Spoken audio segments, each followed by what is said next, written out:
ഇരുന്ന് കേൾക്കുകയും പഠിക്കുകയും മനസ്സിലാക്കുകയൊക്കെ ചെയ്ത എഫേസ്യ ലേഖനത്തിൽ നിന്നുള്ള കുറച്ച് കാര്യങ്ങൾ എൻ്റെ ഹൃദയത്തെ തൊട്ടതും ദൈവാത്മാവ് പഠിപ്പിച്ചതുമായ കുറച്ച് കാര്യങ്ങൾ ഒന്ന് ഷെയർ ചെയ്യാനായിട്ട് ഞാൻ ക്രിസ്തുവിൽ ശരണപ്പെടുന്നു. നമുക്ക് വളരെ ശ്രദ്ധയോടെ ദൈവവചനത്തിലേക്ക് നമ്മുടെ ശ്രദ്ധയെ മാറ്റാം. എഫേസ്യ ലേഖനം നമുക്കറിയാം. എഫേസ്യ ലേഖനം വളരെ അനുഗ്രഹിക്കപ്പെട്ട ഒരു ലേഖനമാണ്. അത് പഠിക്കുക എന്ന് പറയുന്നത് ഒരല്പം ബുദ്ധിമുട്ടുള്ളൊരു കാര്യമാണ്. ദൈവവചനം പഠിക്കുക എന്ന് പറയുന്നത് അതൊരു വലിയ കാര്യം തന്നെയാണ്. എന്തായിരുന്നാലും ഇന്ന് ഒന്നിച്ച് ദൈവത്തെ ആരാധിക്കാൻ ദൈവം കൃപ തന്നു. നല്ലൊരു എൻകറേജ്മെന്റ് ദൈവം തന്നു. ഞാനത് ഓർത്ത് ഞാൻ ദൈവത്തെ മഹത്വപ്പെടുത്തുകയും എനിക്കുള്ള സമയം വളരെ സാവകാശം നമ്മൾ മുമ്പോട്ട് പോവുകയാണ്. എഫേസ്യ ലേഖനം 1-ാം അധ്യായം അതിന്റെ 19-ാമത്തെ വാക്യം. വിശ്വസിക്കുന്ന നമുക്ക് വേണ്ടി വ്യാപരിക്കുന്ന അവന്റെ ശക്തിയുടെ അളവറ്റ വലിപ്പം ഇന്നതെന്നും നിങ്ങൾ അറിയേണ്ടതിന് പ്രാർത്ഥിക്കണം. പരിശുദ്ധ പിതാവേ, നല്ല വചനത്തിന് ഞങ്ങൾ നന്ദി പറയുന്നു. ഒരല്പം സാവകാശത്തിൽ ചിന്തിപ്പാൻ കർത്താവ് ഞങ്ങളെ ഓരോരുത്തരെയും അവിടുന്ന് ഒരുക്കണമെന്ന് ഞങ്ങൾ പ്രാർത്ഥിക്കണം. ഞങ്ങളുടെ ഹൃദയങ്ങളെ ഒരുക്കി നിലങ്ങളാക്കണം. ദൈവത്തിന്റെ വചനം ഞങ്ങൾ വിതയ്ക്കുമ്പോൾ അത് ഞങ്ങളുടെ ഹൃദയത്തിൽ മാത്രമല്ല, ഞങ്ങളുടെ ഭവനത്തിൽ, ദേശത്തിൽ, സഭയിൽ ഈ വചനം വ്യാപിപ്പാൻ അത് വളരെ അനേകർക്ക് ഫലമായി അനുഭവിക്കാൻ കർത്താവേ കൃപ ചെയ്യണമേ. യേശുവിന്റെ മഹത്വമുള്ള നാമത്തിൽ തന്നെ ആമേൻ. വളരെ അനുഗ്രഹിക്കപ്പെട്ട പുസ്തകമാണ് എഫേസ്യ ലേഖനം. ഇതിന്റെ ഉള്ളടക്കവും മറ്റു കാര്യങ്ങളൊക്കെ വളരെ നന്നായിട്ട് നമുക്കറിയാം. എന്നാലും ഈ അധ്യായത്തെ 6 അധ്യായങ്ങളെ കുറിച്ച് വേഗം ഞാനൊന്ന് ഓർമ്മിപ്പിക്കാം. 1-ാം അധ്യായം ക്രിസ്തുവിന്റെ ശരീരമാകുന്ന സഭ എന്നുള്ള ആ ഒരു പദത്തിൽ അതിനെ നിറച്ചു നിൽക്കുന്നു. 2-ാമത്തെ അധ്യായം ദൈവത്തിന്റെ നിവാസമാണ് ദൈവസഭ എന്ന് പഠിപ്പിക്കുന്നു. 3 അത്യുന്നതനായ ദൈവത്തിന്റെ മർമ്മം ആണ് സഭ എന്ന് പഠിപ്പിക്കുന്നു. 4-ാം അധ്യായം സത്യത്തിന്റെ ഫലമായ നീതിയിലും വിശുദ്ധിയിലും ദൈവാനുരൂപമായി സൃഷ്ടിക്കപ്പെട്ട പുതു മനുഷ്യനാണ് ദൈവസഭ എന്ന് വിശുദ്ധനായ പൗലോസ് നമ്മളെ പഠിപ്പിക്കുന്നു. 5-ാമത്തെ അധ്യായത്തിൽ ദൈവപുത്രന്റെ നിർമ്മല കന്യകയാണ് സഭ എന്ന് അവിടെ പഠിപ്പിക്കുന്നു. 6-ാമത്തെ അധ്യായത്തിലേക്ക് വരുമ്പോൾ പോർക്കളത്തിലെ ജയാളിയായ ഒരു പടയാളിയാണ് ദൈവസഭ എന്ന് പഠിപ്പിക്കുന്നു. ഈ സഭ എന്ന് പറയുന്ന വാക്ക് പഴയ അല്ലെങ്കിൽ ഗ്രീക്കിലും മറ്റുള്ള ലാംഗ്വേജിലൊക്കെ പഠിക്കുമ്പോൾ അവിടെ പെക്കോസ് എന്നൊരു പദം, സഭ എന്നതിന് പെക്കോസ് എന്നൊരു പദമുണ്ട്. അല്ലെങ്കിൽ ഗ്രീക്കില് എക്ലീഷ്യ എന്നും ആ പദത്തെ ഓർമ്മിപ്പിക്കുന്നു. ദൈവ സഭ എന്താണെന്ന് ഇത് നോട്ട് ചെയ്യുന്നവർക്കായി ഞാൻ ദൈവത്തെ സ്തുതിക്കുക, ദൈവത്തിന് നന്ദി പറയാൻ. നമുക്ക് ഈ പൗലോസിന്റെ വെളിപ്പാടെന്ന് പറയുന്നത് ഭയങ്കര വെളിപ്പാട്. ഞാൻ അതിന് പഴയ നിയമത്തിലെ ഉൽപ്പത്തി പുസ്തകം എഴുതിയതാരാണെന്ന് അറിയാമോ? ഗ്രന്ഥകർത്താവാണ് മോശ. ഈ പുസ്തകങ്ങൾ, പഞ്ചഗ്രന്ഥങ്ങൾ എഴുതുമ്പോൾ ഉൽപ്പത്തി, പുറപ്പാട്, ലേവ്യ, സംഖ്യ, ആവർത്തനം ഇത് ഉദ്ധരിക്കുമ്പോൾ 1-ാമത്തെ പുസ്തകമായ ഉൽപ്പത്തി പുസ്തകം തുടങ്ങുന്നത് ആദിയിൽ ദൈവം ആകാശവും ഭൂമിയും സൃഷ്ടിച്ചു. ആദിയിൽ ദൈവം ആകാശവും ഭൂമിയും സൃഷ്ടിച്ചു എന്ന് പറഞ്ഞാൽ ആ സൃഷ്ടിപ്പ് മുതലുള്ള കാര്യങ്ങളെ കുറിച്ചുള്ള വെളിപ്പാട് മോശയ്ക്ക്. എന്നാൽ പൗലോസിന് ലഭിച്ച വെളിപ്പാട് ഒരു സൃഷ്ടിയെ ഉണ്ടാക്കുന്ന സമയം തൊട്ടുള്ള വെളിപ്പാടല്ല, മറിച്ച് ദൈവസഭയോട് താൻ വ്യക്തമായി വിവരിക്കുക. ലോക സ്ഥാപനത്തിന് മുൻപേ മോശയുടെ വെളിപ്പാട് ആകാശവും ആദിയിൽ ആകാശവും ഭൂമിയും എന്ന് തുടങ്ങുമ്പോൾ നമ്മുടെ അപ്പോസ്തലനായ പൗലോസ് താൻ എഴുതുന്ന വെളിപ്പാട് ലോകമുണ്ട് അല്ലേ, ആകാശവും ഭൂമിയും അല്ല, അതിനേക്കാൾ അപ്പുറം മറ്റൊരു സൃഷ്ടിപ്പ് നടന്നു. അത് നമ്മെ കുറിച്ചുള്ള സൃഷ്ടിപ്പാണ്. ഹല്ലേലൂയ. ഈ ഒരു വെളിപ്പാട് പൗലോസിന് ലഭിച്ചു എന്നുള്ളതാണ്. അതിന്റെ കുറെ കാര്യങ്ങളിൽ ഇങ്ങനെയാണ് പറയുന്നത്. പഞ്ചഗ്രന്ഥ കർത്താവായ മോശയ്ക്ക് ആദിയിൽ ലഭിക്കാത്ത വെളിപ്പാട് യേശുവിനെ കാണാത്ത, യേശുവിന്റെ കൂടെ നടക്കാത്ത പൗലോസ് അപ്പോസ്തലന് ദൈവത്തിന്റെ ആത്മാവിൽ ദൈവം വെളിപ്പാട് കൊടുത്തു, ലോക സ്ഥാപനത്തിന് മുൻപേ എന്നുള്ള പദം. ഞാൻ ദൈവത്തിന് നന്ദി പറയാം. എഫേസ്യ ലേഖനം കയ്യിലുണ്ടെങ്കിൽ അതിന്റെ 1-ാം അധ്യായം അതിന്റെ 4-ാമത്തെ വാക്യം എടുക്കാമോ? 1:4 പൗലോസ് പറഞ്ഞ ആ ഒരു പദം ഇവിടെ പറയുക, തന്റെ സന്നിധിയിൽ, ആരുടെ? പിതാവായ ദൈവത്തിന്റെ സന്നിധിയിൽ നാം ഓരോരുത്തരും എങ്ങനെയായിരിക്കണം? വിശുദ്ധരും, 2 നിഷ്കളങ്കരും ആകേണ്ടതിന്. എങ്ങനെയാണ്? വിശുദ്ധരും നിഷ്കളങ്കരും. 2 പദം മറന്നു പോകരുത്. നമ്മൾ ഈ ഭൂമിയിൽ ക്രിസ്തീയ ജീവിതം തുടരാൻ ആഗ്രഹിക്കുന്നെങ്കിൽ നമ്മുടെ ജീവിതത്തിൽ വേണ്ട ഏറ്റവും പ്രധാനപ്പെട്ട 2 ഘടകത്തെ പൗലോസ് ഓർമ്മിപ്പിക്കുന്നു. 1, പിതാവായ ദൈവം വിശുദ്ധനാകൊണ്ട് നീയും ജീവിക്കുന്നത് വിശുദ്ധിയിലായിരിക്കണം. പിതാവായ ദൈവം നിഷ്കളങ്കനായിരിക്കുന്നത് കൊണ്ട് ഞാനും നിങ്ങളും നിഷ്കളങ്കതയിലായിരിക്കണം എന്ന് ലോക സ്ഥാപനത്തിന് മുൻപേ നമ്മെ പുത്രനായ യേശുവിൽ കൂടി പിതാവായ ദൈവം തെരഞ്ഞെടുത്തു. എന്ത് ഭയങ്കരമായല്ലേ! മോശ പറയ, ദൈവമാദിയിൽ ആകാശം ഉണ്ടാക്കി, 2 ഭൂമി ഉണ്ടാക്കി, സകല ചരാചരങ്ങളെ സൃഷ്ടിച്ചു എന്നൊക്കെ പറഞ്ഞു വരുമ്പം ദൈവത്തിന്റെ ഹൃദയത്തിൽ രൂപപ്പെട്ട ആദ്യത്തെ പ്രവൃത്തി, ലോക സ്ഥാപനത്തിന് മുൻപേ ദൈവത്തിന്റെ ഹൃദയത്തിലുള്ള ആ വലിയ സ്വപ്നത്തിനു വേണ്ടിയാ ദൈവം ഈ ലോകത്തെയും ഭൂമിയെയും ഒക്കെ സൃഷ്ടിച്ചത്. അപ്പൊ ഈ ലോകം ഉണ്ടാകുന്നതിന് മുൻപേ ആരുണ്ട്? നമ്മളുണ്ട് എന്ന് പറഞ്ഞേ. നമ്മളെ കുറിച്ചുള്ള ദൈവത്തിന്റെ മഹനീയ കാഴ്ചപ്പാടാണ് ഇവിടെ വ്യക്തമായി ഓർമ്മിപ്പിക്കുന്നത്. പഴയ നിയമത്തില് ഇപ്പൊ നമ്മൾ വായിച്ച കുറിവാക്യം 1:19 അതൊന്ന് എടുത്തിട്ട് കേട്ടോ മോനെ. 1:19 ഇവിടെ പറയുന്നത് എന്താണെന്നറിയാമോ? വിശ്വസിക്കുന്ന നമുക്ക് വേണ്ടി വ്യാപരിക്കുന്ന അവന്റെ ശക്തിയുടെ അളവറ്റ വലിപ്പം ഇന്നതെന്ന് നിങ്ങൾ അറിയേണ്ടതിന് ഞാൻ പ്രാർത്ഥിക്കുന്നു. അപ്പം അളവറ്റ വലിപ്പത്തെ കുറിച്ച്, ആ ശക്തിയെ കുറിച്ച് ഇവിടെ പൗലോസ് ഓർമ്മിപ്പിക്കുക. പഴയ നിയമത്തിൽ കുറച്ച് കാര്യങ്ങൾ ഞാൻ ഓർമ്മപ്പെടുത്താം. പഴയ നിയമത്തിലെ ഓരോ ദൈവദാസന്മാരുടെ മേലും ദൈവം തന്റെ പരിശുദ്ധാത്മാവിനെ അയച്ചു, അല്ലെങ്കിൽ ആ ശക്തിയെ അയച്ചു. മേൽ വന്നു. ഞാനിത് ഒരു പ്രാവശ്യം പറഞ്ഞതാ അല്ലേ? ദാവീദിന്റെ മേൽ ദൈവത്തിന്റെ ആത്മാവ് ഇറങ്ങി വന്നു. അങ്ങനെയുള്ള ചില വ്യക്തികളുടെ മേൽ എന്ന് പറയുക. എന്നാല് യെഹെസ്കേൽ പ്രവാചകൻ പറയുന്ന ഒരു വെളിപ്പാടുണ്ട്, പുതിയ നിയമസഭയ്ക്ക് വേണ്ടിയുള്ള ഒരു വെളിപ്പാട്. അതെന്തായിരിക്കും? യെഹെസ്കേൽ പ്രവാചകന്റെ പുസ്തകം ഒന്നെടുക്കാമോ? 36-ാം അധ്യായം അതിന്റെ 27 വാക്യങ്ങൾ നിങ്ങൾ കുറിച്ചിടണം. യെഹെസ്കേൽ പ്രവാചകന്റെ പുസ്തകം 36-ാം അധ്യായം അതിന്റെ 27-ാമത്തെ വാക്യവും മറ്റൊരാള് ഹഗായിയുടെ പുസ്തകം 2-ാം അധ്യായം അതിന്റെ 5-ാമത്തെ വാക്യവും ഒന്ന് വായിക്കാമോ? യെഹെസ്കേൽ 36:27. ഞാൻ എന്റെ ആത്മാവിനെ, ഇവിടെ പറയുക, ഞാൻ എന്റെ ആത്മാവിനെ നിങ്ങളുടെ ഉള്ളിലാക്കി, നിങ്ങളുടെ മേൽ ആക്കി എന്നല്ല പറയുന്നത്. പിന്നെന്താ പറയുന്നത്? ആമേൻ.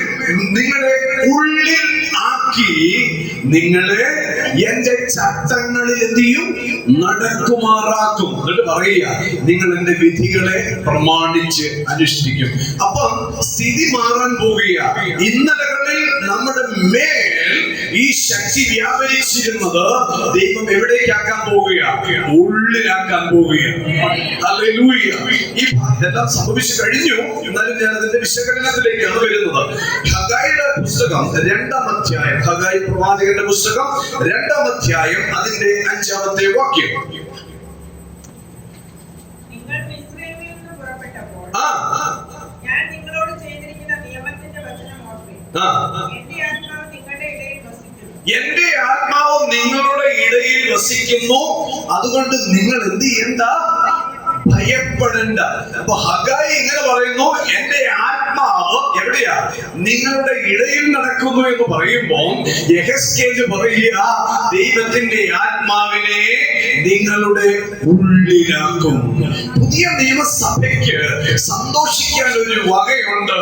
ഇന്നത്തെ പ്രവാചക ശുശ്രൂഷകരും ഇന്നത്തെ ഖോമാനിക ആവേശം കെട്ടുന്ന കോമരന്മാരും പ്രസംഗിക്കുന്നത് ഇതാ ഇപ്പോൾ എന്തൊക്കെയോ നടക്കാൻ പോകുന്നു, നിങ്ങളുടെ മേൽ എന്തൊക്കെയോ ഇറങ്ങി വരുന്നു എന്ന് പറയുന്ന അസഭ്യവാക്കുകളല്ല, മറിച്ച് ദൈവം പഴയ നിയമസഭയെ അല്ല ഈ കാലഘട്ടത്തിൽ കാണുന്നത്, പുതിയ നിയമസഭയാകുന്ന എന്നോട് നിങ്ങളോട് പറയാ, നിങ്ങളുടെ മേലല്ല ദൈവത്തിന്റെ ആത്മാവാക്കിയിരിക്കുന്നത്, നിങ്ങളുടെ ഉള്ളിലാ. ഇന്നലകളിൽ മേൽ വ്യാപരിച്ച് നടന്ന അനുഭവത്തിൽ ജീവിക്കാൻ വേണ്ടിയല്ല സ്വർഗീയ ദൈവം ആഗ്രഹിക്കുന്നത്, മറിച്ച് പുതിയ നിയമസഭയെ ഈ കാലഘട്ടത്തിൽ വിശുദ്ധനായ ദൈവത്തെ വിശുദ്ധിയോടെ ആരാധിക്കുന്ന ദൈവ പൈതലെ, എന്റെയും നിങ്ങളുടെയും ഉള്ളിൽ ദൈവമാക്കി വെച്ചിരിക്കുന്ന ഏറ്റവും മഹനീയ ഒരു നല്ല അനുഭവമാ ദൈവത്തിന്റെ സാന്നിധ്യം, അല്ലെങ്കിൽ ദൈവത്തിന്റെ പരിശുദ്ധാത്മാവിന്റെ ശക്തി. ഇതെവിടെയായിരിക്കുന്നതെന്ന് അറിയാമോ? നമ്മുടെ ഉള്ളിൽ എന്ന് പറഞ്ഞ്, എന്റെ ഉള്ളിൽ ഈ ആത്മാവുണ്ട്, ദൈവത്തിന്റെ ശക്തിയുണ്ട്, എന്റെ ഉള്ളിൽ ഈ ശക്തിയുണ്ട്. ശിംശോന്റെ മേൽ ആയിരുന്നു, പക്ഷെ ഇന്ന് സുരേഷിന്റെ ഉള്ളില. ഇന്നലകളിൽ ദാവീദിന്റെ മേൽ ആയിരുന്നു, ഇന്ന് സുരേഷിന്റെ ഉള്ളില. ഈ നിലകളിൽ പിതാക്കന്മാരുടെ മേൽ ആയിരുന്നു, ഇന്ന് നമ്മുടെ ഓരോരുത്തരുടെയും ഉള്ളില. കാരണം ഉയർത്തി ജീവനുള്ള ദൈവത്തെ ആരാധിച്ച ഈ ഭാഗം താഴേക്ക് ഇങ്ങനെ വായിക്കുമ്പോൾ അപ്പോൾ പരിശുദ്ധാത്മാവ് അല്ലെങ്കിൽ ഈ ആത്മീയ ശക്തി എവിടാണ്? നമ്മുടെ ഉള്ളിലാണ്. മനസ്സിലാകുന്നുണ്ടോ? നമ്മുടെ ഉള്ളിലാണ്. ഈ എഫേസ്യ ലേഖനം നമ്മൾ താഴോട്ട് വായിക്കുമ്പോൾ, ഈ 6 അധ്യായം വായിച്ച് താഴോട്ട് വരുമ്പോൾ 2 പ്രാർത്ഥന പൗലോസിന്റെ കാണാനായിട്ട് സാധിക്കും. പൗലോസ് പ്രാർത്ഥിച്ച 2 വ്യത്യസ്തമായ പ്രാർത്ഥന ഇവിടെ കാണാനായിട്ട് സാധിക്കും. ഇത് ശരിക്കും ആരോടാണ്? ഈ എഫേസ്യ ലേഖനം നമ്മളോടാണ് കേട്ടോ, ദൈവസഭയാകുന്ന നമ്മളോടാണ്. ഇവിടെ പൗലോസിന്റെ പ്രാർത്ഥന 2 ഭാഗത്ത് കാണാനായിട്ട് സാധിക്കും. ഒന്ന് എടുക്കണമെന്നില്ല, എഫേസ്യ ലേഖനം 1-ാം അധ്യായം അതിന്റെ 15, 16, 17, 18, 19 വാക്യത്തിൽ പൗലോസ് പ്രാർത്ഥിക്കുന്ന ഒരു പ്രാർത്ഥനയുണ്ട്.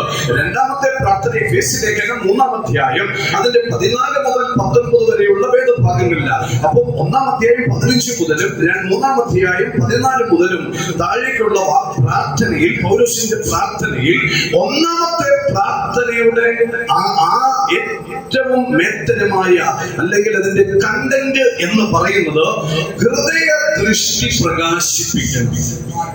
ഹല്ലേലൂയ.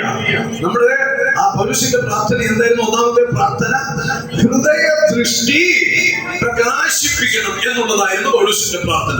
ഇവിടെ 2-ാമത് പ്രാർത്ഥിക്കുന്ന പ്രാർത്ഥനയുടെ ഏറ്റവും കാതൽ എന്ന് പറയുന്നത് ഇങ്ങനെയാണ്: അകത്തെ മനുഷ്യന്റെ ശാക്തീകരണം, അല്ലെങ്കിൽ അകത്തെ മനുഷ്യൻ ബലപ്പെട്ടു നിൽക്കണം.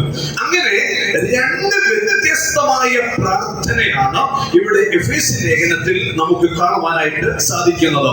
എന്തിനായിരിക്കും ഹൃദയ ദൃഷ്ടി പ്രകാശിപ്പിക്കണം അല്ലെങ്കിൽ അകത്തെ മനുഷ്യൻ ശക്തിപ്പെടണം എന്ന് ഈ പൗലോസ് പ്രാർത്ഥിച്ചത്? കാരണം എന്താണെന്നറിയാമോ? റോമാലേഖനം 7-ാം അധ്യായം 5-ാമത്തെ വാക്യം വായിക്കാമോ? റോമാലേഖനം 7-ാം അധ്യായം അതിന്റെ 5-ാമത്തെ വാക്യം. ജഡത്തിലായിരുന്നപ്പോൾ ന്യായപ്രമാണത്താൽ ഉളവായ പാപരോഗങ്ങൾ മരണത്തിന് ഫലം കഴിക്കത്തക്കവണ്ണം നമ്മുടെ അവയവങ്ങളിൽ എന്ത് ചെയ്തു? വ്യാപരിച്ചു പോന്നു. അങ്ങനെയാ പറയുന്നത്. ഈ പദം ശ്രദ്ധിച്ചാൽ പൗലോസിന്റെ പ്രാർത്ഥനയുടെ ആ വലിപ്പം എന്താണെന്ന് നമുക്ക് പിടികിട്ടും. ഇവിടെ പറയുക, ഈ 5-ാം അധ്യായം 7-ാം അധ്യായം 5-ാമത്തെ വാക്യത്തിൽ പറയുന്നു, നാം ജഡത്തിലായിരുന്നപ്പോൾ ന്യായപ്രമാണത്താൽ ഉളവായ പാപരോഗങ്ങളാൽ. കേട്ടോ, പാപരോഗങ്ങളാൽ. എന്തൊക്കെയാ പാപരോഗങ്ങൾ? ഒരുപാട് പറയുന്നുണ്ട്. കൊരിന്ത്യർ ലേഖനം 6-ാം അധ്യായം 9 തൊട്ടുള്ള വാക്യങ്ങളിലൊക്കെ ഈ ലോകത്തിൽ മനുഷ്യൻ ദൈവത്തിന്റെ വിരോധമായി ചെയ്യുന്ന പാപങ്ങളുടെ ലിസ്റ്റിക വായിക്കേണ്ട. അതിനെ കുറിച്ചൊന്ന് കേട്ടാൽ മതി, ഞെട്ടിത്തരിച്ചു പോകും. കേട്ടോണം. യൂട്യൂബിനകത്തും ഫേസ്ബുക്കിനകത്തും ആർഭാടകരമായി എത്രയോ വിവാഹങ്ങൾ നടക്കുന്നു. നിങ്ങൾ കേട്ടിട്ടുണ്ടോ? ആണ് പെണ്ണിന്റെ രീതിയിൽ വന്നിട്ട് പെണ്ണിനെ പോലെയുള്ള സർജറികളൊക്കെ ചെയ്തിട്ട് വേറെ ഒരു ആണിനെ വിധേയപ്പെടുത്തിയിട്ട് ആണുമാണും തമ്മിൽ വിവാഹം കഴിക്കുന്നു. ഇങ്ങനെയുള്ള കാലഘട്ടം നമ്മുടെ മുൻപിലുണ്ട്. ഇത് അന്നുകൊണ്ടായിരുന്നു, പണ്ടുകൊണ്ടായിരുന്നു. സൊദോം ഗൊമോറയിലൊക്കെ ഇങ്ങനെയുള്ള കാര്യങ്ങൾ നടമാടിയ ചരിത്രം നമുക്കറിയാം. ഇത് ഇന്നും വ്യാപിച്ചുകൊണ്ട് പോവുകയാണ്. നമ്മുടെ ജഡത്തിൽ പിശാച് അനുവദിച്ചു തരുന്ന പാപ സ്വഭാവങ്ങളോട് നോ പറയാൻ, ദൈവത്തിന്റെ ഹൃദയത്തെ വേദനിപ്പിക്കാതെ ദൈവത്തിന്റെ ഹൃദയത്തെ സന്തോഷിപ്പിക്കുവാൻ പൗലോസ് എഫേസ്യ ലേഖനത്തിൽ പ്രാർത്ഥിക്കുക. എന്റെ ഉള്ളിലെ ഹൃദയത്തെ ഹൃദയത്തിന്റെ ദൃഷ്ടി, എന്റെ ഹൃദയത്തിന്റെ കണ്ണ് ലോകത്തിലേക്ക് പോകാതിരിക്കുവാൻ, ലോകപരമായി നടക്കാതിരിക്കുവാൻ എന്റെ ഹൃദയ ദൃഷ്ടി തമ്പുരാനെ നീ ഒന്ന് പ്രകാശിപ്പിക്കണം. അടുത്തത് പൗലോസ് പ്രാർത്ഥിച്ച പ്രാർത്ഥന പറയുക, എന്റെ അകത്തെ മനുഷ്യനുണ്ടല്ലോ, അകത്തെ മനുഷ്യനെ ലോകത്തെ നോക്കി നശിച്ചു പോകാതിരിക്കാൻ എന്റെ അകത്തെ മനുഷ്യനെ ഒന്ന് ശക്തിപ്പെടുത്തണം, ശക്തീകരിക്കണം. അങ്ങനെ പൗലോസ് അപ്പോസ്തലന്റെ വ്യത്യസ്തമായ 2 പ്രാർത്ഥന എന്റെ ഹൃദയത്തെ തൊട്ട ഭാഗമാണ്. നമുക്ക് പ്രാർത്ഥിക്കാൻ പറ്റുമോ? ബലഹീനതകളുണ്ട് നമ്മുടെ മുൻപിൽ, പാപകരമായ സ്വഭാവങ്ങൾ ഒരുപക്ഷെ ചാടി എഴുന്നേൽക്കാൻ വ്യക്തത കൊള്ളുന്ന ഒരു ശരീരത്തിലാണ് നമ്മൾ വസിക്കുന്നത്, അങ്ങനെയുള്ള ഒരു ലോകത്തിലാണ് നമ്മൾ ജീവിക്കുന്നത്. പക്ഷേ ദൈവജനത്തോട്, ദൈവസഭയോട് അറിയിക്കുക, നമ്മുടെ ജീവിതത്തെ, നമ്മുടെ ഹൃദയത്തിന്റെ ഉള്ളിൽ ദൈവത്തിന്റെ ആത്മാവ് സമ്മാനമായി തന്നിരിക്കുന്ന ഈ പരിശുദ്ധാത്മാവിന്റെ ശക്തിയെ ജനിപ്പിക്കുന്ന വിധത്തിലുള്ള ഏതെങ്കിലും പാപ സ്വഭാവങ്ങൾ ഒരുപക്ഷെ വന്ന് ഭവിക്കാതിരിക്കാൻ നാം ദൈവത്തോട് പ്രാർത്ഥിക്കണം. ദൈവത്തിന്റെ ആത്മാവേ, എന്റെ ഹൃദയ ദൃഷ്ടിയെ നീ ഒന്ന് പ്രകാശിപ്പിക്കണം. ഹല്ലേലൂയ. അകത്തെ മനുഷ്യൻ എന്ത് ചെയ്യണം? ശക്തിപ്പെടണം. ഈ ഉപവാസം പ്രാർത്ഥനയ്ക്ക് എന്തിനാണെന്നറിയാമോ? ഉള്ളിലെ ആത്മാവൊന്ന് ശക്തിപ്പെടാൻ വേണ്ടിയാണ്. അപ്പൊ അകത്തെ മനുഷ്യനെ ഉപവാസത്തോടും പ്രാർത്ഥനയോടും ഒക്കെ കൂടി നമുക്ക് ഈ അകത്തെ മനുഷ്യനെ എന്ത് ചെയ്യാൻ പറ്റണം? ശക്തിപ്പെടുത്താനായിട്ട് പറ്റണം. അതിന് ദൈവത്തോട് ആദ്യം പ്രാർത്ഥിക്കണം, എന്റെ ഹൃദയ ദൃഷ്ടിയെ ഒന്ന് പ്രകാശിപ്പിക്കണം. ഞാൻ ഇങ്ങനെ ഓർക്കുകയായിരുന്നു യോസഫിന്റെ ചരിത്രം. യോസഫിനെ സഹോദരങ്ങൾ ഒറ്റപ്പെടുത്തി, നാട്ടുകാരെ തള്ളി, വീട്ടുകാരെ തള്ളി, സകല ആൾക്കാരും തള്ളി. അവസാനം യോസഫ് എത്രയോ മേഖലകളിൽ കൂടി കടന്നുപോയി. തനിക്ക് താങ്ങാവുന്നതിനേക്കാൾ അപ്പുറമായി, തനിക്ക് അനുഭവിക്കാൻ പറ്റാവുന്നതിനേക്കാൾ അപ്പുറമായ ഒത്തിരി സാഹചര്യങ്ങൾ തന്റെ മുൻപിൽ വന്നു. അവസാനം പെട്ടത് എവിടാന്നറിയാമോ? പോത്തിഫേറിന്റെ വീട്ടിലാണ്. അവിടെ വന്ന് അവിടുത്തെ സകല കാര്യങ്ങളുടെയും ഏറ്റവും വേതനമായ ഒരു സ്ഥാനത്തിൽ താനായിരിക്കുമ്പോൾ പോത്തിഫേറിന്റെ ഭവനത്തിലെ പോത്തിഫേർ വന്നിട്ട് ജോസഫിനെ ദൈവഹിതമല്ലാത്ത ഒരു കാര്യം ചെയ്യാനായിട്ട് പ്രേരിപ്പിക്കുന്നു. എന്നെ ചിന്തിപ്പിച്ച ഒരു കാര്യമാണ്, തന്റെ വസ്ത്രത്തെ കയറി പിടിച്ചപ്പോൾ തന്റെ വസ്ത്രവും വിട്ടിട്ടോടിയവന് യോസഫ്. ഹല്ലേലൂയ. വേണമെങ്കിൽ ആരും അറിയത്തില്ലായിരുന്നു, സമൂഹം അറിയത്തില്ലായിരുന്നു, വളരെ രഹസ്യമായി കാര്യങ്ങൾ കൈകാര്യം ചെയ്യാമായിരുന്നു. അവിടെ സ്ഥാനങ്ങൾ കിട്ടിയേനെ, മാനങ്ങൾ കിട്ടിയേനെ, ബഹുമാനങ്ങൾ കിട്ടിയേനെ, ബഹുമതികൾ കിട്ടിയേനെ.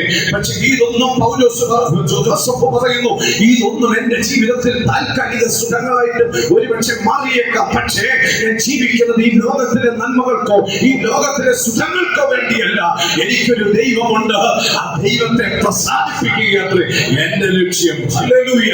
വേണമെങ്കിൽ ആ യോസഫിന്റെ സ്ഥാനത്ത് ഈ കാലഘട്ടത്തിലെ തലമുറയാണെങ്കിൽ ഞാൻ 100% പറയാം, പണ്ടേ പിഴച്ചു പോയേ, സത്യമായിട്ട് പോയേ. ഹല്ലേലൂയ. ഹൃദയദൃഷ്ടി പ്രകാശിച്ചില്ലെങ്കിൽ, ദൈവത്തെ കുറിച്ചുള്ള വെളിപ്പാട് കിട്ടിയില്ലെങ്കിൽ, പാപസ്വഭാവത്തെ എന്നേക്കുമായി നമ്മുടെ ജീവിതത്തിൽ നിന്ന് തുടച്ചു മാറ്റുവാൻ അകത്തെ മനുഷ്യനെ ശക്തിപ്പെടുത്താൻ ഈ ഭൂമിയിൽ ഈ കാലഘട്ടത്തിൽ ഒരു തലമുറയ്ക്ക് കഴിഞ്ഞില്ലെങ്കിൽ ഓർത്തോ, അവൻ വഴിതെറ്റിപ്പോയിരിക്കും. ദൈവം ചുമ്മാ പറയത്തില്ല. നിങ്ങളുടെ കുഞ്ഞുങ്ങളെ ഓർത്ത് എന്ത് ചെയ്തോളാം? ചുമ്മാ പറയുന്നതല്ല. അവരെ അനുസരണയിലും പ്രാർത്ഥനയിലും ആരാധനയിലും മറ്റുള്ള ശുശ്രൂഷ മേഖലകളിലും ഇവരെ എന്ത് ചെയ്തോണം? ഇപ്പോഴേ വളർത്തിക്കോണം, സൂക്ഷിക്കണം. നമ്മുടെ തലമുറകളെ വളർത്തുന്ന കാര്യത്തെ യോസഫ് ദൈവത്തിന് വേണ്ടി, പിതാവായ ദൈവത്തിന് വേണ്ടി തന്റെ ജീവിതം ഏൽപ്പിച്ചു കൊടുത്തു. എഫേസ്യ ലേഖനത്തെ ഞാൻ അവിടെ നിർത്തിക്കൊണ്ട് താഴേക്ക് വരികയാണ്. യോസഫ് പാപത്തിന് അധീനനായില്ല. എന്താണ് പാപം? പാപം എന്താണെന്ന് വ്യക്തമായിട്ട് അജയ് ആന്റണി ഒരു 2 വാക്കിൽ ഓർമ്മിപ്പിച്ചു അല്ലേ?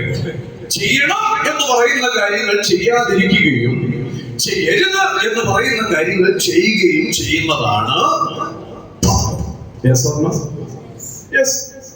ഇതാണ് പാപം.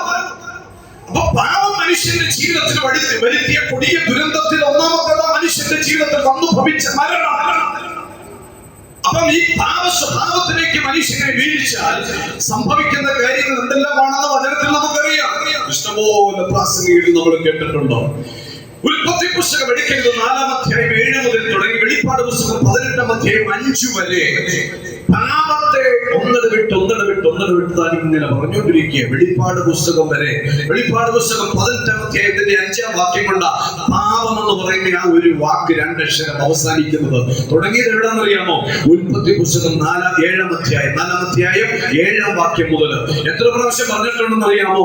ഈ ഉൽപ്പത്തിയിൽ തുടങ്ങി വെളിപ്പാടിൽ അവസാനിക്കുമ്പോ ഏകദേശം 570 പ്രാവശ്യം പാപം പാപം പാപം എന്നുള്ള വാക്ക് ആവർത്തിച്ച് പല പുസ്തകങ്ങളിലും എടുത്തു പറയുന്നു. 570 പ്രാവശ്യം. സങ്കീർത്തന പുസ്തകം ഇതെടുക്കാം 4-ാം അധ്യായം അതിന്റെ 4-ാമത്തെ വാക്യം. സങ്കീർത്തനം 4-ാം അധ്യായം 4-ാം വാക്യം. കാണാപ്പാടം അറിയാവുന്നവരുണ്ടെങ്കിൽ അതൊക്കെ പറഞ്ഞു, കുഴപ്പമില്ല. മറ്റൊരാൾ എടുത്തോണം, മറച്ചു വെക്കരുത്. 2 തെസ്സലോനിക്ക ലേഖനം 2:9. നടുങ്ങുവിൻ, പാപം ചെയ്യാതിരിപ്പിൻ. എന്താ പറഞ്ഞത് ഇവിടെ? സങ്കീർത്തനക്കാരൻ 4-ാം അധ്യായം 4-ാമത്തെ വാക്യത്തിൽ പറയുക, നടുങ്ങുവിൻ.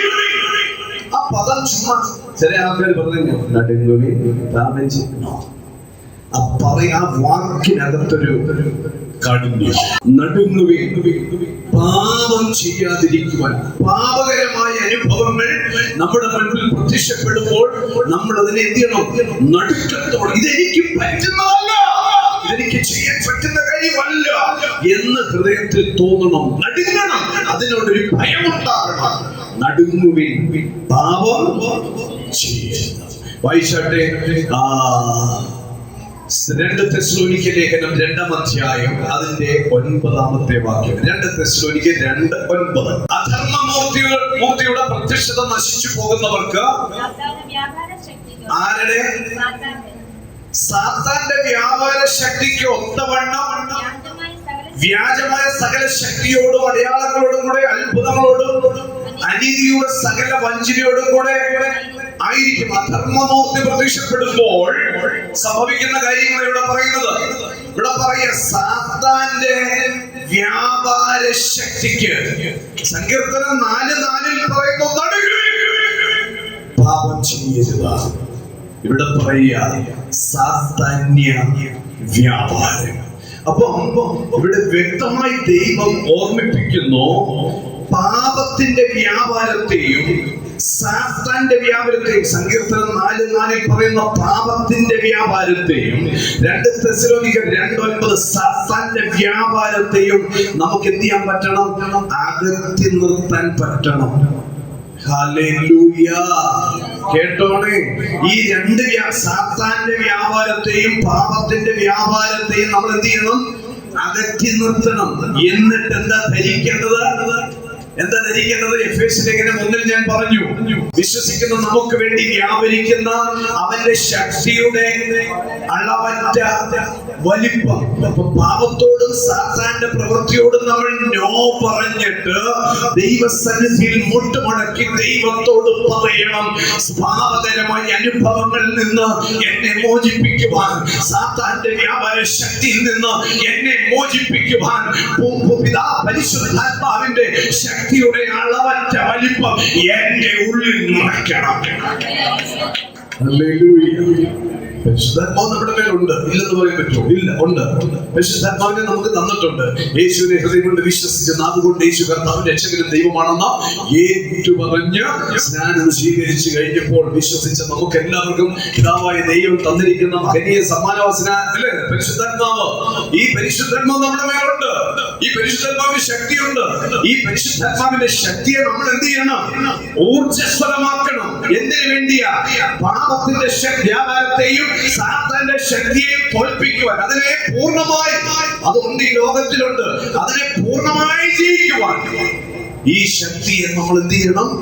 നമ്മൾ വർദ്ധിപ്പിച്ചു കൊണ്ടിരിക്കണമെന്നാണ് പറയുന്നത്. ഇവിടെ ഈ പരിശുദ്ധാത്മാവിന്റെ ശക്തിയുടെ ചില സവിശേഷതകൾ, ഏകദേശം ഒരു 4 സവിശേഷതകൾ ഇനിയുള്ള സമയം കൊണ്ട് പറയാനായിട്ടാണ് ഞാൻ ക്രിസ്തുവിൽ ശരണപ്പെടുന്നത്.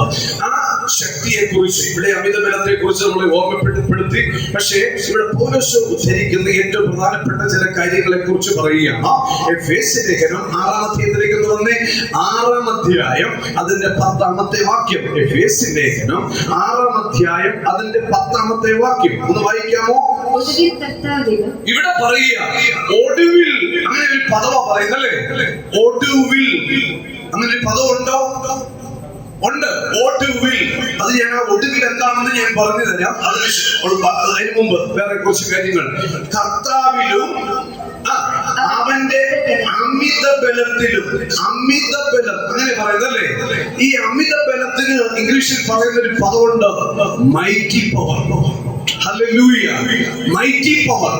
ഇവിടെ പറയുന്നു ഒടുവിൽ കർത്താവിലും അവന്റെ അമിത ബലത്തിലും നമ്മൾ എന്ത് ചെയ്യണം? അപ്പം ഈ ശക്തി നമ്മുടെ മേലുണ്ട്, ഈ അമിത ബലം നമ്മുടെ മേലുണ്ട്. പക്ഷെ ആ ബലം എങ്ങനത്തെ ബലമായിരിക്കണം? ഒരുപാട് വേണം, അല്ലേ? അമിത ബലം. ആ മൈറ്റി പവറിനെ നമ്മൾ നമ്മുടെ ഹൃദയത്തിൽ നമ്മൾ രൂപാന്തരപ്പെടുത്തണം. ഈ മൈറ്റി പവർ എങ്ങനെയാണ് ഉണ്ടാകുന്നത്? ഈ അമിത ബലം ഉണ്ടാകുന്നത് എങ്ങനെയാണ്? ദൈവസന്നിധിയിൽ ഇരിക്കുമ്പോൾ, ദൈവത്തിന്റെ വചനം കേൾക്കുമ്പോൾ, പ്രാർത്ഥനയ്ക്ക് സമയമെടുക്കുമ്പോൾ, ലോകപരമായ ചിന്തകളെ ഉപേക്ഷിക്കുമ്പോൾ, ആത്മീക കാര്യങ്ങൾക്ക് സ്ഥാനം കൊടുക്കുമ്പോൾ, ആത്മീക ശുശ്രൂഷകൾക്ക് നാം വിധേയപ്പെടുമ്പോൾ ഒക്കെ നമുക്ക് എന്ത് ചെയ്യാൻ പറ്റും? ഈ പവറിനെ നമുക്ക് ബിൽഡ് ചെയ്യാൻ പറ്റും. ഇത് വെറും ഒരു പവറായിട്ടായിരിക്കത്തില്ല. പൗലോസ് പറയുന്നത് മൈറ്റി പവർ, അമിത ബലം. ഇത് ഇങ്ങനെ ഈ അമിത ബലമായിട്ട് മാറും. എന്തിനു വേണ്ടിയാണെന്നറിയാമോ? സാത്താന്റെ വ്യാപാരത്തെയും പാപവ്യാപാരത്തെയും എന്നേക്കുമായി മേലാൽ ഞങ്ങളെ തൊടാൻ കഴിയത്തില്ല. സാത്താനെ, ഞങ്ങൾ ദൈവത്തിന്റെ മക്കളാണെന്ന് തെളിയിക്കാൻ വേണ്ടി ഈ പവറിനെ നമ്മൾ എന്ത് ചെയ്തുകൊണ്ടിരിക്കണം? നമ്മൾ ബിൽഡ് ചെയ്യണം. അടങ്ങിയിരിക്കരുത്. ഇത് ആരോട് പറയുന്നറിയാമോ? ദൈവസഭയോട് ദൈവം പൗലോസിൽ കൂടി പറയും. ഹല്ലേലൂയ. ഇവിടെ ഒടുവിൽ എന്നൊരു പദം പറയുന്നു. ഒടുവിൽ. അപ്പൊ അതിന്റെ അർത്ഥം ഏറ്റവും അവസാനമായി പറയുന്ന ഒരു കാര്യം എന്നാണ്. ഏറ്റവും അവസാനം, ഒടുവിൽ. ഇതിന് മുൻപിൽ കുറെ കാര്യങ്ങളുണ്ട് പറയുന്നത്. എന്താണ് മുൻപിൽ പറയുന്ന കാര്യങ്ങൾ? എടുക്കരുത്, ബൈബിൾ എടുക്കേണ്ട. ഇതിന്റെ ചരിത്രം വേഗം ഒന്ന് പറഞ്ഞു വിടാം. 5-ാം അധ്യായത്തിലേക്ക് വരുമ്പോൾ വിവാഹ ശുശ്രൂഷയ്ക്ക് വേണ്ടി ദൈവദാസന്മാര് സ്റ്റേജിൽ ശുശ്രൂഷിക്കുന്ന കുറച്ച് കാര്യങ്ങളാണ് പറയുന്നത്. ഭാര്യമാര്, നിങ്ങൾ നിങ്ങളുടെ ഭർത്താക്കന്മാർക്ക് എന്ത് ചെയ്യണം? കീഴടങ്ങിയിരിക്കണം. അതുപോലെ തന്നെ പിന്നെയും പറഞ്ഞത്, ഭർത്താക്കന്മാരെ, നിങ്ങൾ നിങ്ങളുടെ ഭാര്യ എന്ത് ചെയ്യണം? ബഹുമാനിക്കണം, ആദരിക്കണം. ഇങ്ങനെയൊക്കെ കുറെ കാര്യങ്ങൾ പറയുന്നുണ്ട്. ഇവിടെ ഭാര്യയെ കുറിച്ച് പറയുന്നുണ്ട്, ഭർത്താവിനെ കുറിച്ച് പറയുന്നുണ്ട്. ഒരിടത്ത് ഭാര്യ, മറ്റൊരിടത്ത് ഭർത്താവ്. കുറച്ചുകൂടെ താഴേക്ക് വരുമ്പോൾ മക്കൾ. മക്കൾ എന്ന് പറയുമ്പോൾ അതിനകത്ത് ആണും വരുന്നുണ്ട്, പെണ്ണും വരുന്നുണ്ട്. കുറച്ചുകൂടെ താഴേക്ക് വരുമ്പോൾ ദാസന്മാരെ കുറിച്ച് പറയുന്നുണ്ട്, ദാസിയെ കുറിച്ച് പറയുന്നുണ്ട്. പിന്നെ താഴോട്ട് വരുമ്പോൾ യജമാനനെ കുറിച്ച് പറയുന്നുണ്ട്, യജമാനത്തിയെ കുറിച്ച് പറയുന്നുണ്ട്. അങ്ങനെ ഒരു 8 പേരെ അവിടെ കാണാനായിട്ട് സാധിക്കുന്നുണ്ട്. ഏകദേശം 5-ാം അധ്യായം 22 മുതൽ 6-ാം അധ്യായം 9-ാമത്തെ വാക്യം, 10-ാമത്തെ വാക്യം നമ്മളിപ്പോൾ വായിച്ചത്. 6-9 വരെ വായിക്കുമ്പോൾ ഈ എത്ര തട്ടിലുള്ളതാണ്? 4-4 8 തട്ടിലുള്ള കുറച്ച് ആൾക്കാരെ കുറിച്ച് നമുക്ക് അവിടെ കാണാനായിട്ട് സാധിക്കും. ഭാര്യമാരെ കുറിച്ചും ഭർത്താക്കന്മാരെ കുറിച്ചും, മകനെ കുറിച്ചും മകളെ കുറിച്ചും കാണാൻ പറ്റുന്നുണ്ട്. ദാസനെ കുറിച്ചും ദാസിയെ കുറിച്ചും കാണാൻ പറ്റുന്നുണ്ട്. യജമാനനെ കുറിച്ചും യജമാനത്തിയെ കുറിച്ചും പറയുന്നുണ്ട്. ഇവിടെ ഈ എന്തിനായിരിക്കും ഈ കാര്യങ്ങൾ? ഈ അപ്പനെ കുറിച്ചും അമ്മയെ കുറിച്ചും മക്കളെ കുറിച്ചും ദാസന്മാരെ കുറിച്ചും യജമാനന്മാരെ കുറിച്ചും ഒക്കെ പറഞ്ഞിരിക്കുന്നത് എന്താണെന്നറിയാമോ? ഈ കാലഘട്ടങ്ങളിൽ ദൈവസഭയെ എന്റെയും നിന്റെയും ഏൽപ്പിച്ചിരിക്കുന്ന കുറച്ച് ഉത്തരവാദിത്തങ്ങളുണ്ട്. ഈ ഉത്തരവാദിത്തങ്ങൾ ഏറ്റവും ഭംഗിയായി എനിക്കും നിങ്ങൾക്കും ചെയ്യാൻ സാധിച്ചില്ല എങ്കിൽ സാത്താൻ പാപവ്യാപാരത്തിലേക്ക് നമ്മളെ നയിക്കും. ലോകം സാത്താന്റെ ഇംഗിതങ്ങളിലേക്ക് നമ്മളെ കൊണ്ടുപോകും. നമ്മളെ ഓരോരുത്തരെയും ദൈവം ഏൽപ്പിച്ചിരിക്കുന്ന ചില ഉത്തരവാദിത്തങ്ങളുണ്ട്. ഈ ഉത്തരവാദിത്തങ്ങൾ തിരിച്ചറിഞ്ഞു വേണം ഞാനും നിങ്ങളും ദൈവാശ്രയ ബോധത്തിൽ ഈ ഭൂമിയിൽ ജീവിക്കാനായിട്ട്. അപ്പൊ ഇവിടെ തുടങ്ങുന്നത് ആരെ കുറിച്ചാ? ഭർത്താവെ നല്ല തുടങ്ങുന്നത് ആരെ കുറിച്ചാ പറയുന്നത്? തലയാട്ടുന്നൊക്കെ ഉണ്ട്, എന്നാലും പറഞ്ഞ ആരെ കുറിച്ച് ആദ്യം സൂക്ഷിക്കണം. ഭാര്യമാരെപ്പോഴും പറയത്തില്ല, സ്ത്രീ വീടിന്റെ പറഞ്ഞ ട്യൂലൈറ്റ് പോലെയാണ് നിൽക്കുന്നത്. പക്ഷെ ആ നെട്ടവേ ഉള്ളൂ. പണ്ട് പറയും സ്ത്രീ വീടിന്റെ വിളക്കാണ്. അതാണോ ഇല്ലയോ എന്ന് സ്ത്രീകൾ സ്വയം എന്ത് ചെയ്യണം. ഇത് നിസ്സാരമായിട്ടല്ല പൗലോസ് ദൈവസഭയ്ക്ക് എഴുതുന്നത്. അവിടെ വ്യക്തമായി ഭാര്യമാരെ എന്ന് ഉദ്ധരിച്ചു തന്നെ പറയുന്നുണ്ട്. ഒരു ഭാര്യയ്ക്കുള്ള കടമ ഒരു ഭാര്യ ഭർത്താവിനോട് ചെയ്യുന്നുണ്ടോ എന്നുള്ള കാര്യത്തിൽ നാം ഒന്ന് മനസ്സിലാക്കേണ്ടിയിരിക്കുന്നു. ഒരു ഭാര്യയുടെ ഉത്തരവാദിത്വം എന്താണ്? ഇത് സ്റ്റേജിൽ വിവാഹ ശുശ്രൂഷയ്ക്ക് സ്റ്റേജിലിരിക്കുന്ന പെണ്ണിനോടും ചെറുക്കനോടും ദൈവദാസൻ വിവാഹം കഴിപ്പിക്കുന്ന ദൈവദാസൻ പറഞ്ഞു കൊടുക്കുന്ന കുറെ കാര്യങ്ങൾ ഫോട്ടോഷൂട്ടിന്റെ ഇടയ്ക്ക് ഇവര് മറന്നുപോകും. അത് ആജീവനാന്തം മറന്നുപോകും. ശരിയല്ലേ? ഒത്തിരി ഉത്തരവാദിത്വങ്ങളുണ്ട്. ഞാൻ ഇങ്ങനെ പറയുന്ന ഒരു കാര്യം ഇതാണ്, ഞാനത് മറന്നു പോകാതിരിക്കാൻ ഞാൻ എഴുതിക്കൊണ്ട് വന്നിട്ടുണ്ട്. റോള് മാറുമ്പോൾ ആള് മാറരുത് കേട്ടോ. റോള് മാറുമ്പോ ദൈവം സ്ഥാനങ്ങൾ തരും, ദൈവം മാനങ്ങൾ തരും, ദൈവം പണം തരും, ദൈവം പല രാജ്യങ്ങളിൽ കൊണ്ടുപോകാതിരിക്കും. ദൈവം ഈ ഭൂമിയിൽ നമുക്ക് പല വിധത്തിലുള്ള നമ്മൾ ആഗ്രഹിക്കാത്ത, നമ്മൾ ചിന്തിക്കാത്ത പല നന്മകളും നമ്മുടെ കയ്യിലേക്ക് ദൈവം തന്നേക്കാം. പക്ഷെ സൂക്ഷിക്കണം, റോള് മാറുമ്പോൾ നമ്മൾ എന്തിലേക്കരുത്? സ്വഭാവം, ദൈവത്തിലുള്ള ദൈവാശ്രയ ബോധവും സ്വഭാവവും മാറിപ്പോകരുത്. ഒന്ന് പറയാമോ? റോള് മാറുമ്പോ ആള് മാറരുതെന്ന് പറഞ്ഞ് മാറരുത്. ഒത്തിരി നമ്മൾ സൂക്ഷിക്കണം. നമ്മൾ ജീവിക്കുന്നത് ദൈവത്തിന് വേണ്ടിയാണ്, ആണോ ഇല്ലയോ? ഒരു ഭാര്യയ്ക്ക് എപ്പോഴും ആ ഭാര്യയുടേതായ ഒരു കടപ്പാട്, ദൗത്യം ആ വീടിനകത്ത് ചെയ്യാനായിട്ടുണ്ട്. അപ്പൊ ഈ റോള് നമ്മൾ എന്ത് ചെയ്യണം? അവനവന്റെ റോള് നമ്മൾ കീപ്പ് ചെയ്യണം. ഒരു ഭർത്താവിനെ സംബന്ധിച്ച് ശാസിക്കാനുള്ള അധികാരമുണ്ട്, അല്ലെ? ഗുണദോഷിക്കാനുള്ള അധികാരമുണ്ട്. അതുകൊണ്ട് ഭാര്യയ്ക്ക് ഇല്ലെന്നുള്ളതല്ല. പക്ഷേ എപ്പോഴും ഓർക്കണം, ഒരു പിതാവായ ദൈവം കഴിഞ്ഞാൽ അടുത്ത സ്ഥാനം പുത്രനായ യേശുവിൻ്റെതും, അതിനുശേഷം പുരുഷൻ, അതിനുശേഷം സ്ത്രീ. ഇന്ന് മിക്കവാറും അതിനകത്ത് വേരിയേഷൻ വന്നതായിട്ട് എനിക്ക് തോന്നുന്നു. ആരൊക്കെ അങ്ങോട്ടും ഇങ്ങോട്ടും ചാൻസ് മാറ്റിയെടുത്തതുപോലെയാ ഈ കാലഘട്ടത്തിലെ ഓരോ മനുഷ്യന്റെയും ജീവിതം കണ്ടാൽ. ഒരിക്കലും ഈ ദൈവം കൊണ്ടുവന്നിരിക്കുന്ന ആ റൂട്ട് നമ്മുടെ ജീവിതത്തിൽ നിന്ന് എന്ത് ചെയ്തേക്കരുത്? മാറിപ്പോയേക്കരുത്. ഭാര്യ ഭർത്താവിന് കൊടുക്കേണ്ട റെസ്പെക്ട്, ഭർത്താവിന് കൊടുക്കേണ്ട ബഹുമാനം, ആദരവ്, കരുതല്, അത് കൊടുത്തേ പറ്റത്തുള്ളൂ.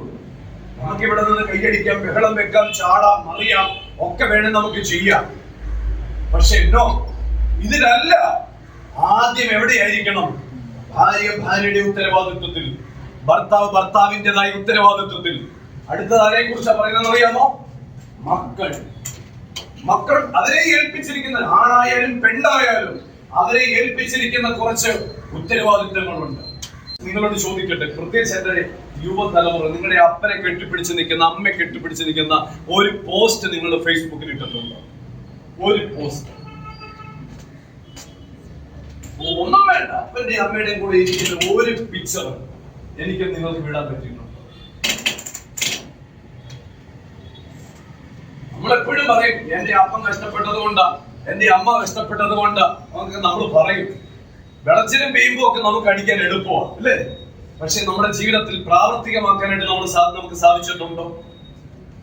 നമ്മൾ ഐസ്ക്രീം തിന്നുന്നതും നമ്മൾ പിസ്സ എടുത്ത് കൈ പിടിച്ചിരിക്കുന്നതും ഒക്കെ നമ്മൾ അമേരിക്കയിൽ ഇരിക്കുന്നതും വരെ കാണുന്നുണ്ട്. നമ്മുടെ അപ്പൻ ആരാണെന്നൊന്ന് പരിചയപ്പെടുത്താൻ, നമ്മുടെ അമ്മ ആരാണെന്നൊന്ന് പരിചയപ്പെടുത്താൻ നമുക്ക് സാധിച്ചിട്ടുണ്ടോ? മക്കൾക്ക് മക്കളുടേതായ റോള് ദൈവസന്നിധിയിൽ കീപ്പ് ചെയ്യാം.